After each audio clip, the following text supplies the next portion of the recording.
క్రీస్తునందు ప్రియులారా, యేసుక్రీస్తు నామములో మీ అందరికీ శుభాలు తెలియచేస్తున్నాం. క్రీస్తు రాకడ ధ్వని శాంతి ఆదరణ సందేశాలు అను టీవీ కార్యక్రమం కొరకు ప్రేమతో మిమ్మలను ఆహ్వానిస్తున్నాం. మీరు మీ విలువైన సమయాన్ని కేటాయించుకొని మా కార్యక్రమాలు చూస్తున్నందుకు మీ కృతజ్ఞతలు. ఈ కార్యక్రమాలు మీ ఆత్మీయ ప్రయోజనమునకు ఎంతో సహాయపడుతున్నవని నమ్ముతున్నాం. ప్రియులారా, ఈ కార్యక్రమాల కొరకు ప్రార్థించండి, సహకరించండి, ప్రోత్సహించండి.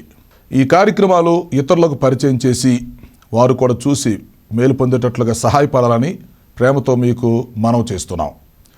విశ్వాసంతో ఎంతో ఖర్చు పెట్టి కొనసాగిస్తున్న ఈ కార్యక్రమాలు తుది వరకు కొనసాగేటట్లుగా ప్రార్థన చేయండి.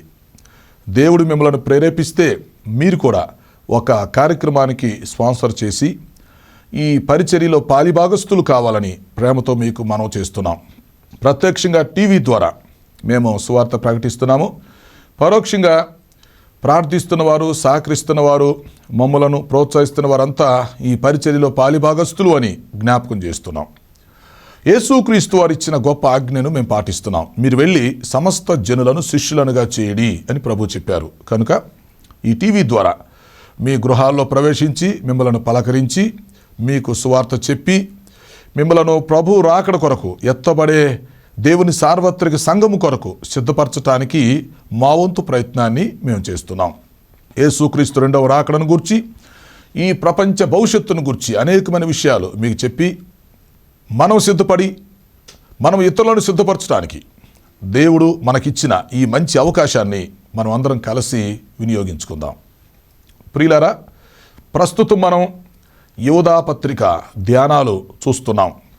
యోధా పత్రికని ఒక సబ్జెక్టుగా తీసుకొని సీరియల్గా వరుసగా క్రమంగా ఈ వర్తమానాలు నేర్చుకుంటున్నాం. ఈరోజు 9వ వర్తమానం మనం తీసుకోబోతున్నాము. దేవుని వాక్యం కొరకు మీ మనసులను సిద్ధం చేయండి. ప్రార్థన. పరిశుద్ధుడు అయిన మా తండ్రి, జీవాధిపతి, మీ ఘనమైన పాదాలకు స్తుతి స్తోత్రము చెల్లిస్తున్నాం. యోధా పత్రికలో నుండి ఈరోజు 9వ వర్తమానం తీసుకోబోతుండగా సహాయము చేయండి. పిలువబడిన వారు, ఈ అంశాన్ని మేము ధ్యానం చేయబోతుండగా మీరు బోధకులై మాకు బోధ చేయమని మనం చేస్తున్నాం. మీ దాసుని నన్ను బలపరిచి వాడుకోండి. ఈ కార్యక్రమం సహకరిస్తున్న కుటుంబమును దీవించమని మనం చేస్తున్నాం. రక్షణ లేని వారికి రక్షణ దయచేయండి. రక్షణ పొందిన వారిని సంఘంలో స్థిరపరిచి బలపరిచి మీ రాకడ కొరకు సిద్ధపరచమని మనం చేస్తున్నాం. మాకు అవసరమైన సందేశం దయచేసి మీరే మహిమ పొందమని యేసు పరిశుద్ధ నామంలో అడుగుచున్నాను తండ్రి, ఆమేన్. ప్రియులారా, మంచిది. కూడి వచ్చిన మీ అందరికీ మరొకసారి శుభాలు, ప్రత్యేక వందనాలు తెలియపరుస్తూ మిమ్మల్ని అందరినీ వర్తమానం కొరకు ఆహ్వానిస్తున్నాం. రండి, మనము దేవుని వాక్యం లోపలికి వెళ్ళి దేవుని వాక్యాన్ని ధ్యానం చేద్దాం. ప్రస్తుతం మనం యోధా పత్రిక ఒక సబ్జెక్టుగా తీసుకొని యోధా పత్రికలో ఉన్నటువంటి విషయాలను ధ్యానం చేస్తూ ఉన్నాం. ఈరోజు మనము పిలువబడుట లేక పిలువబడిన వారిని గూర్చి నేర్చుకోబోతున్నాం. దేవుని పిలుపు. దేవుడు మనలను ఎందుకు పిలిచాడు? దేవుడు మనలను ఎలా పిలిచాడు? పిలువబడినటువంటి మన స్థితి ఏమిటి? పిలువబడినటువంటి మనము ఈ లోకములో ఎలా జీవించాలి మొదలగు విషయాలు నేర్చుకోబోతున్నాం. దేవుని కొరకు మీ మనసుల్ని సిద్ధం చేయండి. క్రీస్తు రాకడ ధ్వని ఆత్మీయ కుటుంబం కోసం ఆన్లైన్ మినిస్ట్రీ కొరకు ప్రార్థన చేయండి. క్రీస్తు రాకడ ధ్వని యూట్యూబ్ ఛానల్ సబ్స్క్రైబ్ చేయండి, ఇతరులతో కూడా చేయించండి. అలాగే క్రీస్తు రాకడ ధ్వని ఫేస్బుక్లో దయచేసి మీరు చేరండి, ఇతరులను కూడా చేర్చండి. మిమ్మల్ని ఆత్మీయంగా బలపరచటానికి మేము సిద్ధంగా ఉన్నాం. ఓకే, ఈరోజు మనం యోధా పత్రికలో నుండి 9వ వర్తమానం తీసుకోబోతున్నాం. దేవుని పిలుపు. పిలువబడిన వారు. జాగ్రత్తగా వినండి. యోధా పత్రిక మొదటి వచనాన్ని చదివి లోపలికి వెళదాం. యూదా సార్వత్రిక సంఘానికి పత్రిక వ్రాస్తున్నాడు. యాకోబు పత్రిక నుండి యోధా పత్రిక వరకు నూతన నిబంధనలో ఉన్నటువంటి 7 పత్రికల్ని సార్వత్రిక పత్రికలు అని పిలుస్తారు. ఇవి సార్వత్రిక సంఘం అంతటి కోసం ఉద్దేశించి వ్రాయబడ్డాయి కనుక యోధా పత్రిక సార్వత్రిక పత్రిక. దీనిని మనము వ్యక్తిగతంగాను కుటుంబ పరంగాను అన్వయించుకోవచ్చు. మన స్థానిక సంఘానికి సార్వత్రిక సంఘం మొత్తానికి ఈ పత్రిక వర్తిస్తుంది. అంచె దినాల్లో నివసిస్తున్నటువంటి మనకు యోధా పత్రిక ఎంతో అవసరం. ఇందులో ముఖ్యమైనటువంటి అంశం ఏంటంటే యేసుక్రీస్తు రెండవ రాకడ సమయంలో తప్పుడు బోధల ప్రమాదం నుంచి మనలను తప్పించి ఆత్మీయ జీవితంలో స్థిరపరచుట. ఆత్మీయ జీవితంలో మనం స్థిరపడాలి, తప్పుడు బోధలకి దూరంగా ఉండాలి, ప్రభు రాకడ కొరకు మనం సిద్ధపడాలి అనే ఉద్దేశంతోనే ఈ పత్రిక వ్రాయబడింది. యోధా పత్రికని ప్రకటన గ్రంథము యొక్క కొనసాగింపు అని చక్కగా మనం పిలవచ్చు. ఓకే, యోధా పత్రికలో మొదటి వచనం చూడండి. ఇక్కడ యోధా భక్తుడు ఏం చెప్తున్నాడు? యేసుక్రీస్తు దాసుడను యాకోబు సహోదరుడను అని చెప్తున్నాడు. అంటే తాను యేసుక్రీస్తు దాసుడిని అని చెప్పుకుంటున్నాడు. తర్వాత నేను యాకోబుకు సహోదరుడునవుతాను అని చెప్పుకుంటున్నాడు. ఆనాడు క్రైస్తవ సార్వత్రిక సంఘం మొత్తానికి యాకోబు గౌరవ అధ్యక్షుడిగా ఉన్నాడు. అందువల్ల నేను యాకోబు సహోదరుణ్ణి అని చెప్పుకుంటున్నాడు. ఓకే, ఆ తర్వాత మొదటి వచనంలోనే త్రిత్వాన్ని, తండ్రి కుమార పరిశుద్ధాత్మను మనకు పరిచయం చేస్తూ ముగ్గురు గురించి 3 మాటలు చెప్పాడు. ఏమంటున్నాడు? తండ్రి అయిన దేవుని యందు లేక తండ్రి అయిన దేవుని చేత ప్రేమించబడి యేసుక్రీస్తునందు భద్రపరచబడి పిలువబడిన వారికి శుభమని చెప్పి వ్రాయుట అంటున్నాడు. సార్వత్రిక సంఘం మొత్తానికి శుభాలు చెప్తూ వ్రాస్తున్నాడు. మనము పిలువబడిన వారము అని తెలియపరుస్తున్నాడు. దేవుడు పరిశుద్ధాత్మ ద్వారా మనలను పిలిచాడు. ఆ విషయం అర్థం చేసుకోవాలి. మొదట దేవుడు మనకు తండ్రి అయి ఉన్నాడు. సృష్టికర్త అయినటువంటి దేవుణ్ణి మనం తండ్రిగా కలిగి ఉన్నాము. ఓకేనా? తర్వాత ఈ తండ్రి అయినటువంటి దేవుడు ఈ లోకములో ఉన్న తల్లిదండ్రుల కంటే మనలను ఎక్కువగా ప్రేమిస్తున్నాడు. ఆ తర్వాత యేసుక్రీస్తు నందు మనం భద్రపరచబడి ఉన్నాము. ఎవరెవరైతే యేసుక్రీస్తులో ఉన్నారో వారందరినీ దేవుడు భద్రపరుస్తాడు. ఎందుకంటే యేసుక్రీస్తులో ఉన్నటువంటి మనము తప్పిపోకుండా ఉండటానికి, మనం పొందుకున్న ఆత్మరక్షణ పోగొట్టుకోకుండా ఉండటానికి, మనము నిత్య జీవానికి వెళ్ళటానికి, నిత్య నరకము నుండి తప్పించబడటానికి యేసుక్రీస్తులో ఉన్నటువంటి మన అందరినీ దేవుడు భద్రపరుస్తాడు అని మనం అర్థం చేసుకోవాలి. ఓకే, దేవుడు మనల్ని ఎలా భద్రపరుస్తాడు? చిన్న ఉదాహరణ చెప్తాను. పాత నిబంధనలో మనం చూస్తే రాజుల 2వ గ్రంథములో 6వ అధ్యాయంలో భద్రతకు సంబంధించినటువంటి ఒక మంచి చరిత్ర అక్కడ మనకు కనిపిస్తుంది. ఎలీషా ఇజ్రాయేల్ దేశంలో ఉన్నప్పుడు ఈ సిరియన్లు ఎలీషాని పట్టుకోవటానికి వస్తారు. ఎందుకు అంటే సిరియాలో జరుగుతున్న విషయాలన్నింటినీ ఎలీషా ఇశ్రాయేల్ రాజుకి తెలియపరుస్తున్నాడు. అందువల్ల ఈ సిరియా వాళ్ళు కక్షగట్టి ఎలీషాని మనం తీసుకొని వెళ్ళాలి, ఎలీషాని తీసుకొని వెళితే సమాచారం ఇశ్రాయేల్ రాజుకి అందదో, ఇశ్రాయేలు రాజ్యం మీద మనం యుద్ధం చేసి ఆ రాజ్యాన్ని మనం జయించవచ్చు. కాబట్టి ముందు ఎలీషా ప్రవక్త వారి కోసం ప్రార్థన చేస్తున్నాడు కాబట్టి, వారిని గైడ్ చేస్తున్నాడు కనుక, సమాచారం అంతా వారికి తెలియపరుస్తున్నాడు కనుక, దేవుని ఆత్మ ద్వారా అన్ని విషయాలు అతనికి తెలుస్తున్నాయి. అతను తీసుకుని వెళ్ళి ఇశ్రాయేలు రాజుకి తెలియపరుస్తున్నాడు కాబట్టి మనం ఎలీషా ప్రవక్తను ముందు తీసుకుని వెళ్ళాలని సిరియన్లు వచ్చారు. సిరియన్లు వచ్చి ఎలీషా ఉన్నటువంటి పట్టణము చుట్టూ ముట్టడి వేశారు. ఆ విషయం ఎవరికీ తెలీదు, పట్టణస్థులకి తెలీదు, ఎలీషాతో ఉన్నటువంటి అతని శిష్యునికి కూడా తెలీదు. అయితే ఏం జరిగింది? ఒకరోజు ఉదయకాల సమయంలో ఈ శిష్యుడు వచ్చి చూసేసరికి సిరియన్లు ఆ పట్టణం చుట్టూ కాపలా ఉన్నట్టుగా, అంటే ఎలీషాని పట్టుకోవటానికి సిద్ధంగా ఉన్నట్టుగా తెలుసుకొని ఆ విషయాన్ని ఎలీషా ప్రవక్త చెప్తాడు. అయ్యా, మన పట్టణం చుట్టూ సిరియన్లు ముట్టడి వేశారు అని చెప్తాడు. అప్పుడు ఎలీషా ప్రవక్త అంటాడు, దేవుని కాపుదల మనకున్నది, దేవుని భద్రత మనకున్నది అని చెప్పి చిన్న ప్రార్థన చేస్తాడు. ఈ దాసుని కళ్ళు తెరవమంటాడు. అతని కళ్ళు తెరవబడినప్పుడు ప్రియులారా, రాజుల 2వ గ్రంథంలో 6:17 మనం చూస్తే ఎలీషా ప్రార్థన చేసిన తర్వాత ఆ దాసుని కళ్ళు తెరవబడిన తర్వాత అప్పుడు దేవుని యొక్క భద్రతని అతను చూడగలుగుతాడు. ఏమిటి దేవుని భద్రత? ఆ పట్నం చుట్టూ పర్వతము, అగ్ని, గుర్రాలు, రథాలు కనిపిస్తూ ఉన్నాయి. చూసారా?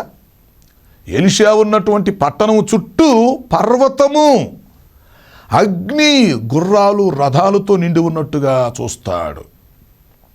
అంటే మనకు తెలియకుండానే దేవుడు ఎలా భద్రత కలిగిస్తాడో మీరు ఆలోచించండి. దేవుని పిల్లలమైనటువంటి మనం ఎవరమంటే తండ్రి అయిన దేవుని చేత ప్రేమించబడిన వారము. తర్వాత యేసుక్రీస్తు నందు మనము భద్రపరచబడిన వారము. ఓకేనా? యేసుక్రీస్తుని బట్టి మనకు భద్రత ఉన్నది. మన భద్రత ఒకవేళ మనకు తెలియకపోవచ్చు, ఇతరులకు తెలియకపోవచ్చు, కానీ భద్రత ఉంది.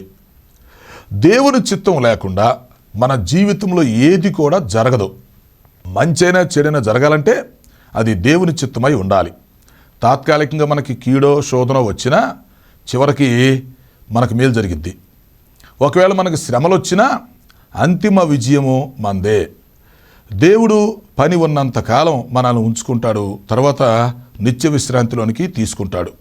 ఈ విషయాలని మనం అర్థం చేసుకోవాలి. కాబట్టి దేవుని పిల్లలైనటువంటి మనకి ఇప్పుడు ఏముంది? భద్రత ఉంది అని యోధా భక్తుడు ఆనాడు సార్వత్రిక సంఘానికి చెప్తున్నాడు.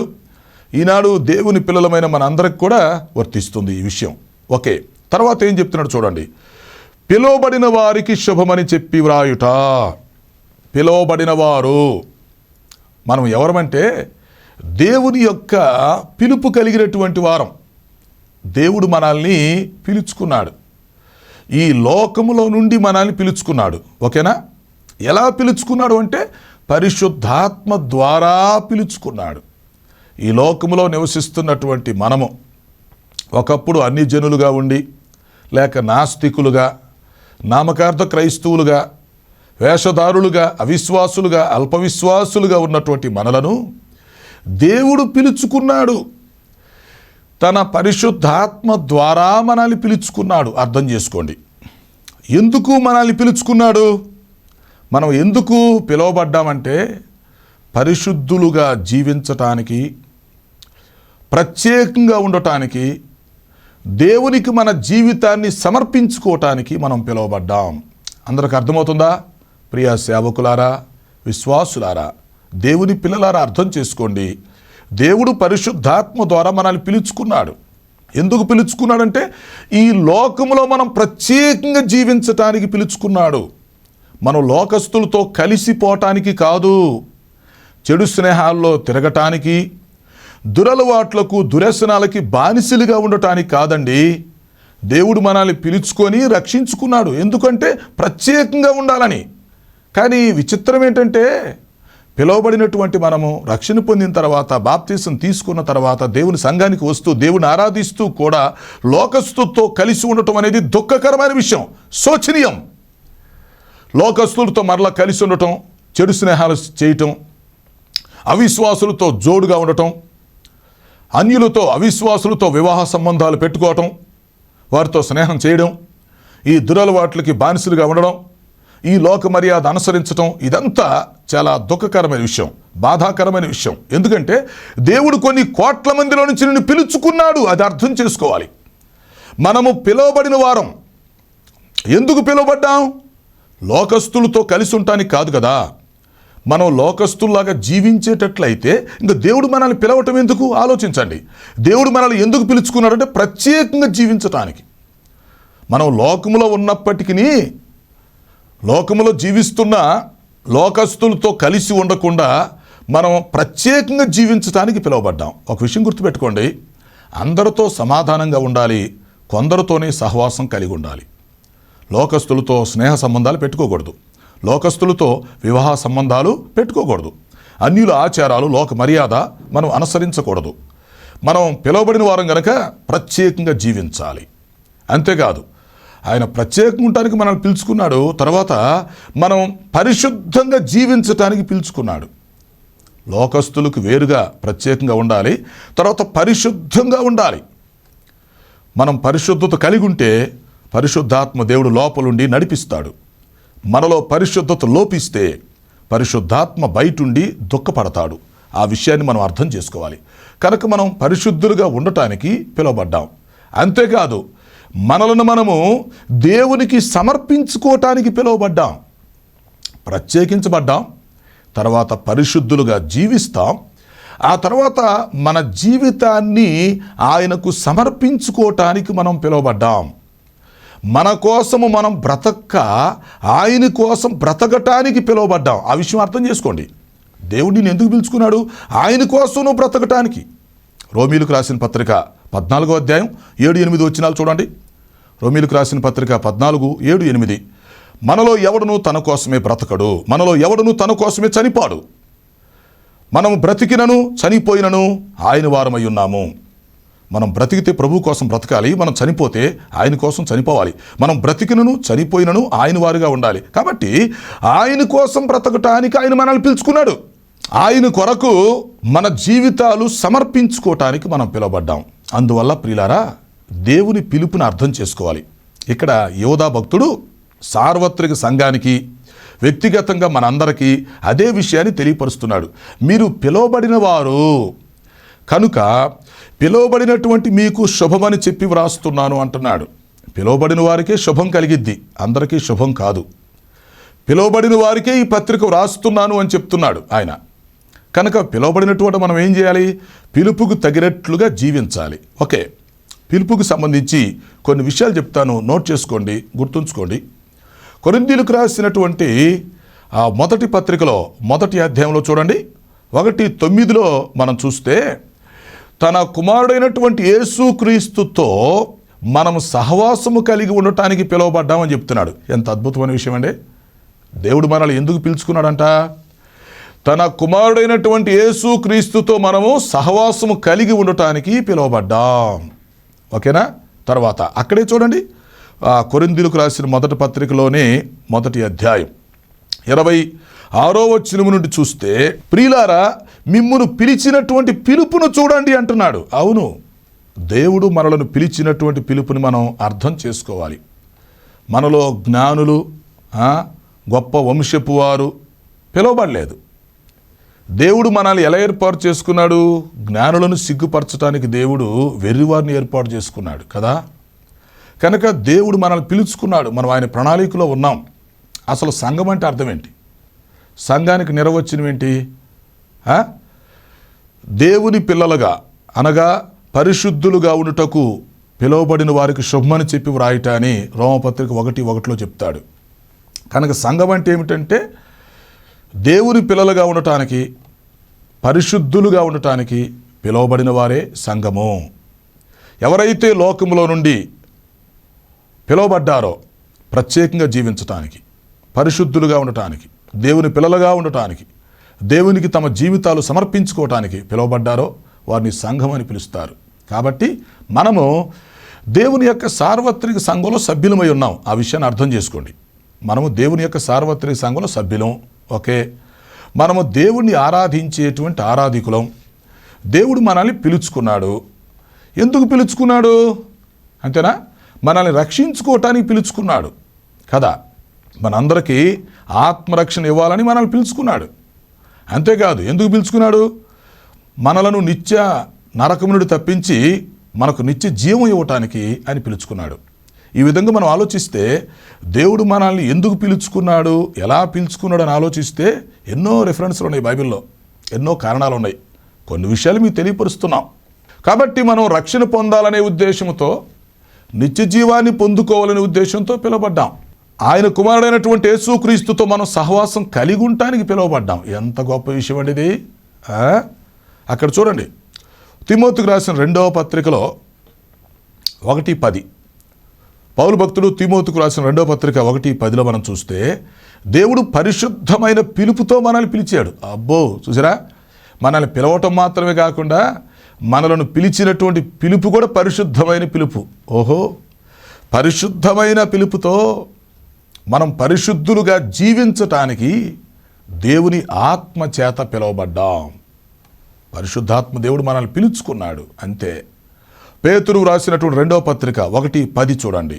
ప్రియులారా, మిమ్ములను పిలిచినటువంటి పిలుపును ఏర్పాటును నిశ్చయించుకొనుడి అంటున్నాడు. కాబట్టి దేవుడు మనలను పిలిచినటువంటి ఆ పిలుపును మనం అర్థం చేసుకోవాలి, ఆ ఏర్పాటును మనం అర్థం చేసుకోవాలి. కనుక మన ఇష్టానుసారంగా మనం జీవించడానికి వీల్లేదు. మనం యేసుక్రీస్తు నమ్ముకున్న తర్వాత రక్షణ పొందుకొని బాప్తీసం తీసుకొని దేవుని సంఘంలో సభ్యులుగా ఉండి దేవుని ఆరాధిస్తున్నప్పుడు మనం ఆలోచించవలసినటువంటి ఒక ముఖ్యమైన విషయం ఏంటంటే పిలుపుని గురించి ఆలోచించాలి. దేవుడు నన్ను పిలుచుకున్నాడు, ఆ విషయాన్ని ఆలోచించాలి. దేవుడు ఎలా పిలుచుకున్నాడు? పరిశుద్ధాత్మ ద్వారా పిలుచుకున్నాడు. దేవుడు మనల్ని పిలుచుకున్నాడు. ఎలా పిలుచుకున్నాడంటే పరిశుద్ధాత్మ ద్వారా పిలుచుకున్నాడు. కాబట్టి లోకములో ఉన్న ప్రజలందరిలో నుంచి మనం ప్రత్యేకంగా పిలువబడ్డాం. నాకు ఒక విషయం గుర్తొస్తుంది. ఇప్పుడు మన గృహాల్లో శుభకార్యం జరుగుతుంది అనుకోండి, ఓ పెండ్లి జరుగుతుంది. అప్పుడు మనం ఏం చేస్తాం? కూర్చొని ఆలోచించుకొని ఎవరైతే మనకి ఇష్టం అనిపిస్తుందో, ఎవరైతే మనకి నచ్చుతారో, లేకపోతే ఎవరైతే మన అనుకుంటామో వారందరూ మనం పిలుచుకుంటాం కదా. పెండ్లి పిలుపు, అంతేనా? పెండ్లి పిలుపుకి ఎవరు వస్తారు? పెండ్లికి ఎవరు హాజరవుతారు? ఎవరైతే ఆ పెండ్లికి పిలువబడతారో వాళ్ళు మాత్రం వస్తారు. పిలవకుండా ఎవరైనా వస్తారా? రారు కదా. పిలిచేటప్పుడు పిలిచే వ్యక్తి ఆలోచించుకొని పిలుస్తాడు, పిలువబడిన వారే వివాహానికి వస్తారు. ఆ విషయం మనకు తెలుసు. కాబట్టి పెండ్లికి మనం ఒక వ్యక్తిని పిలిచేటప్పుడు అతను గుర్తుంచుకుంటేనేగా మనం పిలిచేది, మర్చిపోతే పిలవలేంగా. లేక ఆ వ్యక్తి మనకు నచ్చితేనే, ఇష్టడనిపిస్తేనే పిలుస్తాం, అంతేగాని మర్చిపోతే పిలవగలమా? లేక వారు మనకు శత్రువులు అనుకోండి, పిలుచుకోగలమా? పిలిచి వారితో మనం సంతోషించగలమా? ఆలోచించండి. కాబట్టి మనం ఏ విధంగా వివాహ సందర్భాలలో ఈ పెండ్లి పిలుపు ఇతరులకు మనం అందిస్తున్నామో ఆ విధంగా మనం ఆలోచిస్తే దేవుడు ఇన్ని కోట్ల మంది ప్రజల్లో నుంచి మనల్ని పిలుచుకున్నాడు, మనలను ఏర్పాటు చేసుకున్నాడు, మనలను ప్రత్యేకించుకున్నాడు. ఆ విషయాన్ని అర్థం చేసుకోవాలి. కనుక మనం అందరిలాంటి వాళ్ళం కాదు. అందరితో కలిసి ఉండటానికి, వాళ్ళ అలవాట్లు మనం నేర్చుకోవటానికి, వారితో స్నేహం చేయటానికి, మనకు నచ్చిన వాళ్ళతో పెళ్ళిళ్ళ సంబంధాలు పెట్టుకోవటానికి, అవునా? అందరి ఆచారాలు మనం పాటించడానికి మనకు బుద్ధి, జ్ఞానం, సిగ్గు అన్నీ ఉండాలి. ఎందుకంటే ముందు నువ్వు పిలువబడ్డావు అనే విషయాన్ని గుర్తుపెట్టుకోవాలి. నువ్వు తండ్రి చేత ప్రేమించబడిన వాడవు, ప్రేమించబడిన దానవు. తర్వాత యేసుక్రీస్తునందు మనం భద్రపరచబడ్డాం. తర్వాత విషయం ఏంటి? మనం పిలువబడ్డాం. ఈ లోకములో నుండి మనం సపరేట్గా పిలువబడ్డాం. పిలువబడిన వారిని సంఘం అని పిలుస్తారు. ఎందుకు మనం పిలువబడ్డాం? మనం రక్షణ పొందాలనే ఉద్దేశంతో ప్రభు మనల్ని పిలుచుకున్నాడు. తర్వాత ఈ లోకములో మనం పరిశుద్ధులుగా జీవించటానికి పిలువబడ్డాం, అవునా? తర్వాత ఈ లోకములో మనం ప్రత్యేకించబడటానికి పిలువబడ్డాం. లోకస్తులతో మనం కలిసి ఉండేటట్లయితే దేవుడు ఎందుకు పిలుస్తాడు? పిలిచి ప్రయోజనం ఏంటి? చాలామంది పిలువబడి కూడా మళ్ళీ లోకస్తులతో కలిసిపోతున్నారు, వెనకబడిపోతున్నారు. కొంతమంది విశ్వాసులు లోకంలో కలిసిపోతున్నారు. కొంతమంది సేవకులు కూడా అన్యుల ఆచారాలు పాటిస్తున్నారు. సేవకులు కూడా మరి పిలుపును గుర్తించలేకపోతున్నారు. అర్థం చేసుకోవాలి. విశ్వాసులైనా సేవకులైనా మనం పిలువబడిన వారము అని గుర్తుంచుకోవాలి. తర్వాత మన పిలుపును, మన ఏర్పాటును మనం నిశ్చయించుకోవాలి. అంతేకాదు, మనం పరిశుద్ధంగా జీవించాలనే కదా ఆయన మనల్ని పిలుచుకున్నాడు, ప్రత్యేకంగా జీవించాలనే కదా ఆయన పిలుచుకున్నాడు. ఈ విషయాన్ని మనం ఆలోచించాలి. మనకంటే గొప్పోళ్ళు, లేక మనకంటే మంచోళ్ళు, మనకంటే జ్ఞానం కలిగిన వాళ్ళు ఉండొచ్చు. కానీ వారిని దేవుడు ప్రక్కన పెట్టి మనల్ని పిలుచుకున్నాడంటే ఆ విషయం ఆలోచించండి. దేవుడు మన మీద కృప చూపించాడు, మన మీద జాలి పడ్డాడు, కాబట్టి మనం పిలుచుకున్నాడు. కనుక ఇప్పుడు మనం ఏం చేయాలి? పిలువబడినటువంటి మనము పిలుపుకు తగినట్లుగా జీవించాలి, పరిశుద్ధంగా బ్రతకాలి, ప్రత్యేకంగా బ్రతకాలి. దేవుడు ఏ ఉద్దేశంతో అయితే మనల్ని పిలిచాడో ఆ ఉద్దేశాన్ని జరిగించాలి. లేకపోతే పిలిచినటువంటి దేవుడు బాధపడతాడు, మనకిచ్చినటువంటి ఆ పిలుపు కూడా వృధా అవుతుంది. అందువల్ల ప్రియులారా, మనం అందరం పిలువబడినటువంటి వారము. ఇంకొక విషయం, పిలువబడినటువంటి వారమైన మనం ఏం చేయాలంటే మనం ఒక్కొక్కరి పట్ల వ్యక్తిగతంగా దేవుని చిత్తం ఏంటో మనం తెలుసుకోవాలి. మనం పిలువబడ్డా మంచిది. కొన్ని కోట్ల మందిలో నుంచి దేవుడు నన్ను ఎన్నుకున్నాడు, నిన్ను ఎన్నుకున్నాడు, కరెక్టే. అయితే ఇప్పుడు మన పట్ల దేవుని చిత్తం ఏంటి? మన పట్ల దేవుని ప్రణాళిక ఏమిటి? దేవుని ఉద్దేశం ఏంటి? దేవుడు ఈ లోకంలో మనం ఎలా జీవించడానికి పిలువబడ్డాం, లేక దేవుడు మనకు ఏ పని అప్పగించడానికి పిలువబడ్డాడు ఆలోచించండి. పౌలు గారు చెప్తున్నాడు, నేను అపోస్తలుడుగా ఉండుటకు, లేక దేవుని సువార్త ప్రకటించుటకు, అవునా, బోధకుడుగా ఉండుటకు నేను పిలువబడ్డాను అంటున్నాడు. అంటే పౌలు గారు ఆయన ఎందుకు పిలువబడ్డారో ఆయన అర్థం చేసుకున్నాడు. తన పిలుపుని గురించి తాను సాక్ష్యం చెప్పుకుంటున్నాడు. మరి ప్రియమైన సోదరి సోదరులారా, ప్రియ ప్రేక్షకులారా, ఆలోచించండి. దేవుడు మిమ్మల్ని పిలిచాడు అని మీకు అర్థమవుతుందా? మీరు పిలువబడిన వారు అని మీకు అర్థమవుతుందా? కొన్ని కోట్ల మందిలో నుండి మీరు ప్రత్యేకంగా జీవించాలనే ఉద్దేశంతో, పరలోక పౌరులుగా ఉండాలనే ఉద్దేశంతో ఆయన మనల్ని పిలిచాడు అనే విషయాన్ని మీరు ఆలోచిస్తున్నారా? మీ పిలుపుని గురించి మీరు సంతోషించగలుగుతున్నారా? దేవుడు మనకిచ్చినటువంటి పిలుపుని ఒక ధన్యతగా, ఆధిక్యతగా భావించగలుగుతున్నారా? మరి దేవుడు మనల్ని పిలిచినప్పుడు, పిలిచినటువంటి దేవుడు నమ్మదగిన వాడు గనక, పిలిచిన దేవుడు మన ఒక్కొక్కరికి ఏ పని అయితే అప్పగిచ్చాడో ఆ పని ఏమిటో వ్యక్తిగతంగా మీరు తెలుసుకోగలుగుతున్నారా? దేవుడు నిన్ను పిలిచాడు, కరెక్టే, నువ్వు రక్షించబడ్డావు, నువ్వు దేవుని సంఘానికి వస్తున్నావు, ఓకే, నువ్వు ఒక విశ్వాసిగా ఉంటున్నావు, ఒక సేవకుడిగా ఉంటున్నావు, ఓకే. అయితే ఇప్పుడు దేవుడు నీకు ఏ పని అప్పగిచ్చాడో నీకు తెలుసా? దేవుడు నీకు అప్పగిచ్చిన పని ఏంటి? దేవుడు నీ చేతికి ఏ ప్రాజెక్టు అప్పగిచ్చాడు? ఆ పని మనం ఎంతవరకు చేయగలుగుతున్నామో ఆలోచించాలి. దేవుడు మనకిచ్చిన పిలుపుకి మనం న్యాయం చేయాలి. దేవుడు మనల్ని పిలుచుకున్నాడు గనక పిలుపుకు తగినట్లుగా జీవించాలి. దేవునికి మహిమ వచ్చేటట్లుగా జీవించాలి. దేవుని చిత్తాన్ని జరిగించేటట్లుగా జీవించాలి. దేవుని మనం సంతోష పెట్టేటట్లుగా జీవించాలి. అంతేకాదు ఆయన మనకు అప్పగిచ్చినటువంటి పని మనం సంపూర్తి చేయగలిగి ఉండాలి. మంచి బహుమానం పొందుకోగలిగి ఉండాలి. ఫిలిప్పీయులకు రాసిన పత్రిక 3:14 చూడండి. ఫిలిప్పీ పత్రిక 3:14. దేవుని ఉన్నతమైనటువంటి బహుమానం పొందటానికి మనం పిలువబడ్డాం. క్రీస్తు యేసు యొక్క ఉన్నతమైనటువంటి పిలుపునకు కలుగు బహుమానము పొందటానికి మనం పిలువబడ్డాం. మనది ఉన్నతమైనటువంటి పిలుపు, బహుమానం పొందుకునే పిలుపు. కనుక మనం అందరం లోకస్తులతో కలిసిపోకుండా, దేవుని దుఃఖ పెట్టకుండా, పిలువబడినటువంటి పిలుపుకు తగినట్లుగా జీవిస్తూ, దేవుడు మనకు అప్పగిచ్చినటువంటి పని సంపూర్ణం చేసి దేవుని దగ్గర మంచి బహుమానం పొందుకోవాలని ప్రేమతో మీకు మనవి చేస్తూ ఈ మాటలు ముగిస్తున్నాం. అట్టి కృపను దేవుడు మనకు దయచేయునుగాక. ప్రార్థన చేసుకుందాం. తండ్రి, మీ పాదముల స్తోత్రం చెల్లిస్తున్నాం. మీరు ప్రేమించి మాకు ఇచ్చిన వర్తమానం కొరకు మీకు స్తుతులు చెల్లిస్తున్నాం. పిలుపుకు తగినట్లుగా జీవించటం మాకు నేర్పించండి. రక్షణ లేని వారికి రక్షణ దయచేయండి. సమస్యలతో, అనారోగ్యతతో, అవసరతలతో ఉన్న వారికి సహాయం చేసి మహిమ పొందమని యేసు పరిశుద్ధ నామములో అడుగుచున్నాను తండ్రి. ఆమేన్. తండ్రి, కుమార, పరిశుద్ధాత్మ త్రియేక దేవుని దీవెన సదా మనకు తోడై నడిపించునుగాక. ఆమేన్, ఆమేన్.